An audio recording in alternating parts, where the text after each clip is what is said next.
वज़ीर आज़म साहब ऐसी बातें करते हैं जिससे हम ये सोचने पे मजबूर हो गए हैं कि एक नया अल्ताफ़ हुसैन पैदा हो रहा है। अल्ताफ़ हुसैन एक दिन एक भोंगी मारता था और उसके बेचारे जो तर्जुमान होते थे उस भोंगी को डिफेंड करने के लिए मैदान में आ जाते थे। फिर अगले दिन अल्ताफ़ हुसैन उस भोंगी से यूटर्न ले लेता था, तो वो सारे तर्जुमान बेचारे फिर उस भोंगी से यूटर्न को डिफेंड करने आ जाते थे। एग्जैक्टली ये इमरान खान के साथ हो रहा है। एक दिन वो कहता है नवाज शरीफ की बीमारी जो है वो ड्रामा है, वो बेचारी बाजी फिरदौस जो हैं वो लग जाती हैं कि जी इसकी बीमारी ड्रामा है। तो एक नया अल्ताफ़ हुसैन पैदा हो रहा है जो अपने लिए तो खैर उसको महसूस नहीं होता वो क्या बातें कर रहा है, लेकिन उसके जो 40-50 तर्जुमान हैं वो बेचारे ज़रूर मुश्किल में हैं। और मेरा ख़्याल है कि जिस तरह अल्ताफ़ हुसैन के तर्जुमान ऑफ द रिकॉर्ड आपके साथ बैठ के कहते थे क्या मत मारी गई इस बंदे की, इसने बकवास कर दिया, हमें मरवा दिया, इसी तरह जब इमरान खान बोलता होगा तो यकीनन उसके तर्जुमान कहते गए होंगे जी मारे गए, अब इसको डिफेंड करो और कल फिर इसकी यूटर्न को डिफेंड करो। जनरल परवेज़ मुशर्रफ के जो वकील हैं वो फ़रोग नसीम साहब थे जो उनके ख़िलाफ़ गद्दारी का मुकदमा चल रहा है। इमरान नियाज़ी की जो हुकूमत है ये मुशर्रफ की हुकूमत की कंटिन्यूटी है। उसके अंदर अक्सर आपको वही चेहरे मिलेंगे जो उसके दौर में भी उसकी काबीना में शामिल थे। इससे पहले जनरल परवेज़ मुशर्रफ के ख़िलाफ़ जो टीम प्रोसिक्यूशन की टीम थी उस टीम को फारिग कर दिया गया ताकि वो केस उसके ख़िलाफ़ ना लड़ सके।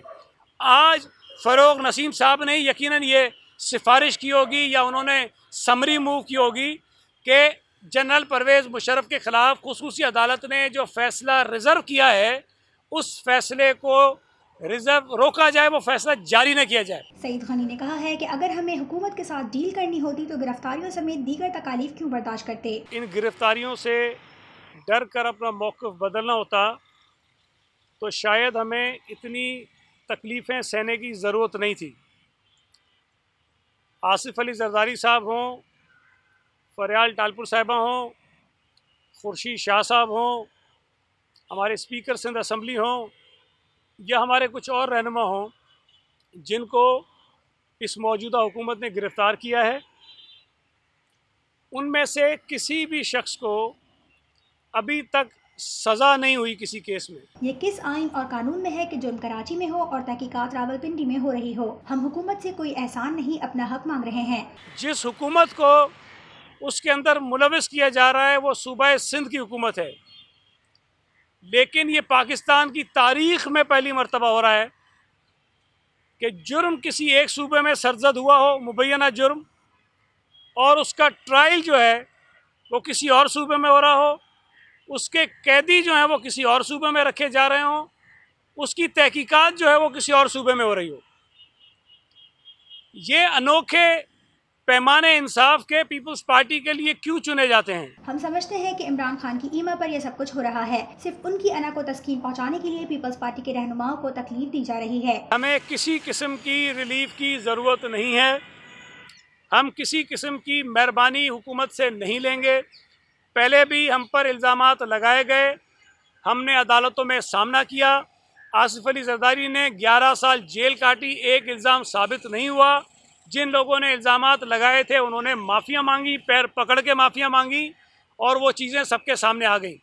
ये कहानी दोबारा से शुरू हुई है और इंशाअल्लाह ताला ये बात वक्त साबित करेगा कि इस मर्तबा भी इल्ज़ामात लगाने वाले आसिफ अली जरदारी के पैर पकड़ कर माफ़िया मांगेंगे और आसिफ अली जरदारी, फरियाल टालपुर साहिबा और हमारे दीगर रहनुमा अदालतों से बरी हो जाएंगे। सईद गनी ने कहा कि मेरे घर पर छापे और अरबों डॉलर मिलने की खबर मुझे सोशल मीडिया के जरिए मिली। इसके जरिए मेरी किरदार कशी की गई। तो सबसे पहले तो मेरी बीवी ने मुझसे पूछा कि ये घर किधर है जहाँ से डॉलर निकले। तो बहरहाल ये एक किरदार कुशी की मुहिम थी जो चलाई गई। मुझे ये तो नहीं पता ये कहाँ से शुरू हुआ, लेकिन बहरहाल मैंने FIA को इसकी कंप्लेंट की और उनसे मैंने ये दरख्वास्त की है कि मुझे ये बताया जाए कि इसका आगाज़ कहाँ से हुआ था। मुझे शुबा तो किसी पर है, लेकिन ज़ाहिर है जब तक चीज़ें सामने नहीं आ जाती ये कहना मुनासिब नहीं होगा कि किसने किया। लेकिन शायद करने वालों ने ये सोचा होगा कि इस तरह करके सईद गनी थोड़ा ज़हनी तौर पर परेशान होगा। मैं ज़हनी तौर पर बड़ा पुरसुकून हुआ और मैंने एंजॉय किया इसको। उन्होंने कहा कि PTI सिंध के हर उस मंसूबे को मुतनाज़ा बनाने की साजिश कर रही है जिससे अवाम को बराह रास्त फ़ायदा पहुँच रहा हो। ये जिसका क्रेडिट फेडरल गवर्नमेंट लेने जा रही है, ये काम शायद हम पहले से कर रहे हैं सूबा सिंध में, और हमने कई ऐसे लोगों को रिहा किया है जेल से। एक तो जिनके ऊपर भारी जुर्माने थे जो अदा नहीं कर पा रहे थे, हुकूमत ने अदा किए। दूसरा, कई ऐसे लोग थे जिनको बड़ी सज़ाएं थीं, लेकिन वो उनकी जो सेहत थी वो बहुत ख़राब थी और वो बेचारे इस काबिल नहीं थे कि अगर जेल से रिहा हो जाएं तो कोई और जुर्म कर सकें। हमने उनको भी रिहा किया है। तो हुकूमत जो ये काम कर रही है कोई नया नहीं है।